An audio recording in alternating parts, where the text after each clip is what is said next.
नमस्कार दर्शक मित्रों, एस्ट्रो कॉर्नर चैनल से मैं हूं अश्विन रावल। आज का वीडियो दीपावली के दिन बन रहा है, बहुत ही इम्पोर्टेंट है, बहुत ही मायना रखता है। जिन लोगों को इंटरेस्ट है वो 2 बार देखें, 3 बार देखें, क्योंकि बहुत कुछ ऐसे सीक्रेट्स, रहस्य आज मैं बताने वाला हूं मेरे अनुभवों से, ज्योतिष के दिव्य शास्त्रों के ज्ञान से।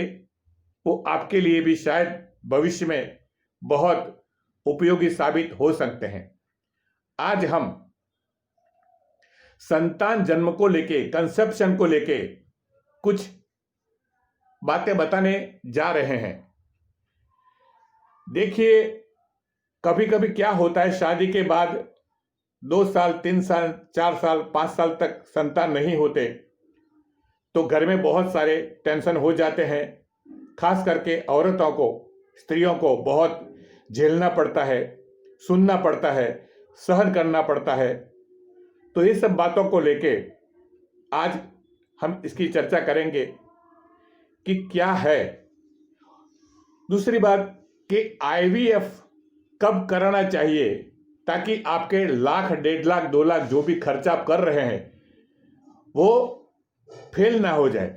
ज्योतिष के हिसाब से अगर आप चलेंगे तो IVF सक्सेसफुल होगा। ज्योतिष के हिसाब से नहीं चलेंगे तो IVF फेल होने के पूरे चांसेस हैं। अच्छा, अभी सबसे पहले हम स्कॉर्पियो यानी वृश्चिक राशि की बात करेंगे। देखिए, पुरुष की कुंडली में स्कॉर्पियो राशि में स्पर्म बनता है। पूरा स्पर्म, टेस्टिकल्स, वो स्कॉर्पियो में देखा जाता है। और औरतों की कुंडली में, लेडीज की कुंडली में वृश्चिक राशि पूरा गर्भाशय को कंट्रोल करती है। तो मतलब अगर वृश्चिक राशि पीड़ित है, वृश्चिक राशि कैसे पीड़ित होती है मैं आपको बताता हूं।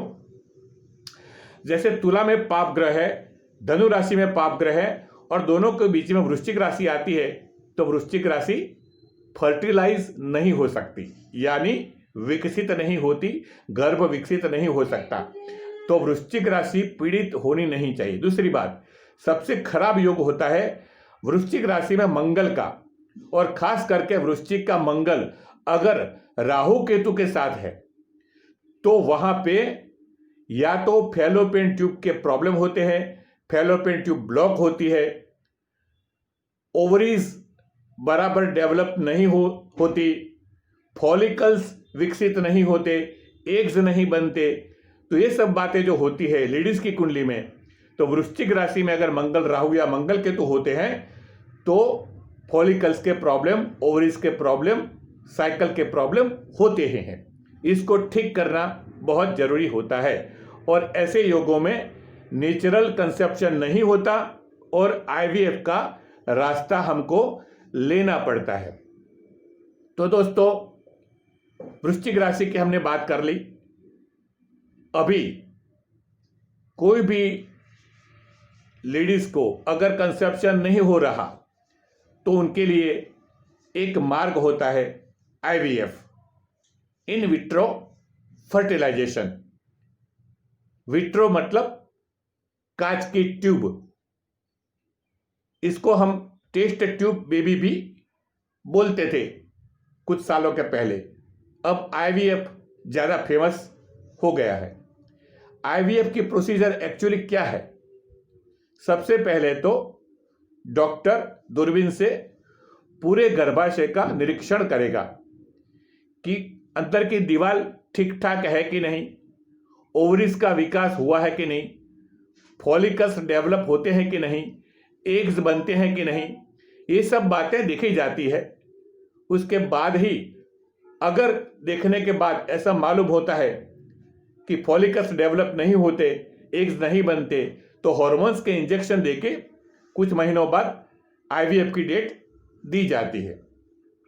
अब IVF के लिए सबसे पहले ये चेकिंग होता है चेकिंग होने के बाद डॉक्टर जब मेंसेस साइकिल के बाद, पीरियड आने के बाद कुछ दिनों के बाद जब एग्स बनते हैं तो उसमें से एक अच्छा सा एग वो कैथेटर से बाहर निकालता है और पुरुष के स्पर्म के 2-3 बूंद लेके वो फर्टिलाइजेशन प्रोसेस के लिए ट्यूब के अंदर डाल के एकदम लो टेम्परेचर में लेबोरेटरी में रखा जाता है।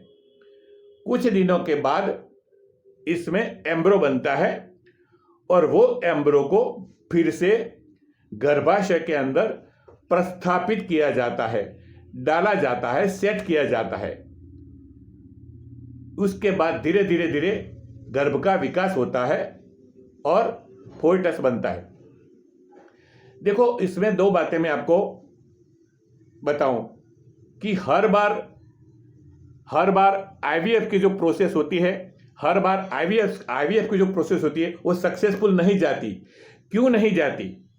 कि हम एस्ट्रोलॉजी का सहारा नहीं लेते।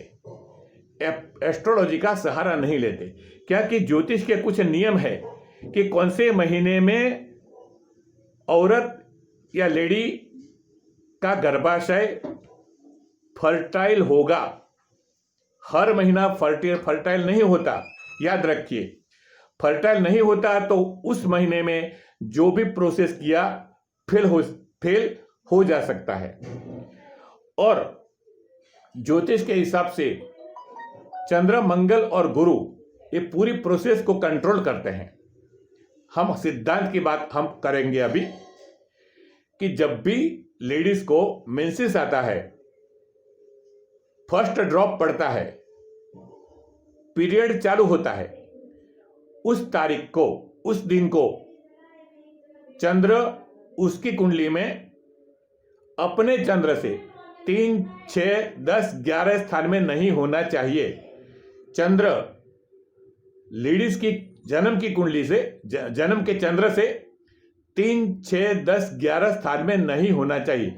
अगर होता है 3रे, 6ठे, 10वें और 11वें स्थान में अगर चंद्र है गोचर में, तो वो महीना फर्टाइल नहीं होगा।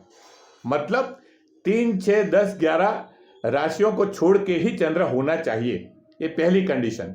दूसरी कंडीशन, जिस दिन पीरियड आता है उस दिन का चंद्र मंगल की दृष्टि में होना चाहिए। जिस दिन पीरियड आता है, मेंसेस चालू होता है, उस दिन गोचर का चंद्र गोचर के मंगल के साथ होना चाहिए, या मंगल से चौथा होना चाहिए, या मंगल से सप्तम में होना चाहिए, या मंगल से अष्टम में होना चाहिए। तो ही वो महीना फर्टाइल होगा और कंसेप्शन हो सकता है। ये दूसरा नियम। अब ये फाइनल किया तो इस महीने में हम नेचुरल कंसेप्शन भी कर सकते हैं और आईवीएफ की डेट भी ले सकते हैं। आईवीएफ की डेट लेने के लिए हमको फिर से चंद्र का गोचर देखना पड़ेगा। याद रखिए, बराबर याद रखिए ये नियम कि पूरी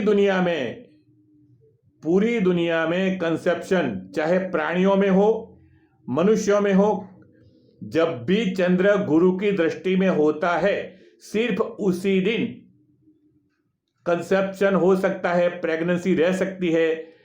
चंद्र गुरु का संबंध गोचर में नहीं है तो कोई भी कुटुंब नियोजन के कोई भी साधन लेने की भी जरूरत नहीं है। नेचुरल कोर्स में अगर सेक्स होता है तो भी कंसेप्शन नहीं होता अगर गुरु चंद्र का संबंध नहीं होता तो। पहली कंडीशन है, पूरे विश्व के अंदर कुटुंब नियोजन अगर करना है ग्रहों के आधार पर, तो मैं आपको बता देता हूं कि चंद्र गुरु का आकाश में संबंध नहीं है। मतलब गुरु चंद्र साथ में नहीं है, या गुरु की पंचम, सप्तम, नवम दृष्टि में चंद्र नहीं है गोचर में, तो वो दिन एकदम सेफ है, कंसेप्शन होने के कोई चांस नहीं होते। ये बहुत अद्भुत नियम है, बहुत अद्भुत नियम है। इसको हमको ज्यादा से ज्यादा सबको बताना चाहिए ताकि नेचुरल कंसेप्शन नहीं होगा तो डर रखने की या कोई साधन यूज करने की जरूरत नहीं होगी। अब हम इसके ऊपर आते हैं, अपने सब्जेक्ट के ऊपर। तो आईवीएफ के लिए वही डेट ली जाती है जिस दिन गोचर का चंद्र आकाश में गुरु के साथ होता है, गुरु के सामने होता है, या गुरु से पंचम और नवम राशि में होता है। उस दिन को अगर हम आईवीएफ करवाते हैं, यानी वो इंस्टॉलेशन होता है, गर्भ को वहां से निकाल के प्रस्थापित करते हैं गर्भाशय में, तो पक्का पक्का वो प्रोसेस सक्सेसफुल होता है। मतलब जब भी कैथेटर से बीज निकाला जाता है, अंडा निकाला जाता है गर्भाशय से, फॉलिकल से, और स्पर्म के ड्रॉप ट्यूब के अंदर मिक्स किए जाते हैं, उस दिन की मैं बात कर रहा हूं। उस दिन को चंद्र गुरु के साथ कनेक्टेड होना चाहिए। अगर ये हुआ तो ही वो एम्ब्रायो बनेगा, नहीं तो फेल हो जाएगा।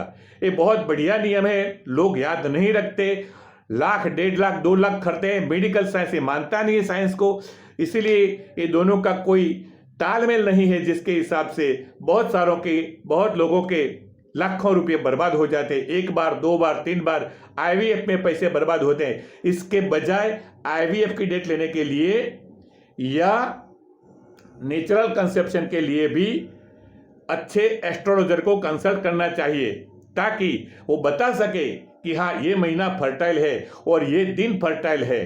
इस दिन अगर ये कंसेप्शन होगा तो बच्चा रहने की पूरे चांसेस होते हैं। ये एक बात हो गई जिसके बारे में हमने अभी बात की। दूसरी बात ये भी है हेरिडिटरी। देखिए, 2 बातें मैं आपको बताता हूं कि माता पिता के ग्रहों की जो पैटर्न होती है, माता पिता के ग्रहों की जो पैटर्न होती है, वही पैटर्न डीएनए के हिसाब से बच्चों में आता है। जैसे सूर्य शनि का कनेक्शन माता या पिता के कुंडली में है, तो बच्चों में सूर्य शनि का कनेक्शन आएगा। अगर माता या पिता के कुंडली में मंगल राहु कहीं साथ बैठे हैं, तो बच्चों के कुंडली में मंगल राहु साथ आएंगे। तो अगर हम ज्यादा डीप में जाके थोड़ी डिटेल्स में बात करते हैं, ज्यादा डीप में जाके 9 महीने बाद के ग्रह देख लीजिए। जिस महीने में आपको कंसेप्शन करवाना है, आईवीएफ लेना है, उसके 9 महीने बाद जाइए और 9 महीने बाद के ग्रहों को देखिए। वो ग्रह आपकी यानी माता या पिता की कुंडली के साथ कोई तालमेल में है, यानी जो ग्रह 9 महीने बाद जो महीने में डिलीवरी संभव होती है, वो डिलीवरी के महीना के जो ग्रह होते हैं वो आपके दोनों की जन्म कुंडली में कहीं कहीं कोई जगह पे सेट होते हैं। जैसे वृश्चिक का मंगल है माता को या पिता को, तो गोचर में जब 9 महीने बाद मेष या वृश्चिक का मंगल आएगा तभी संतान होगा। तो मतलब ये महीना डिसाइड करेगा कि 9 महीने के बाद बच्चा होगा कि नहीं। तो बहुत डीप स्टडी है, मैंने पीएचडी किया इस सब्जेक्ट में, तो मैं आपको इतना डिटेल्स में बता सकता हूं कि एक्चुअली संतान जन्म के लिए माता पिता की कुंडली का, मूल कुंडली का और नवमांश कुंडली का, नवमांश कुंडली भी इंपॉर्टेंट है। कभी कभी नवमांश कुंडली के ग्रह भी ऐसे के ऐसे बच्चों की मेन कुंडली में आते हैं। आपकी कुंडली के नवमांश कुंडली और मेन कुंडली, ये दोनों कुंडली के ग्रह देखे जाते हैं और संतान के जन्म की कुंडली में वो रिपीट होते हैं।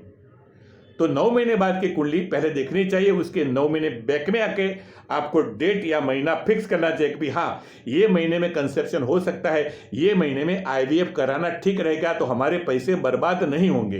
दोस्तों, ज्योतिष का ज्ञान देके आपको मैं आपसे साझा करता हूं, शेयर करता हूं, ताकि ज्ञान का लाभ आप उठा सके और पीढ़ियों तक इसका फायदा आप उठा सके।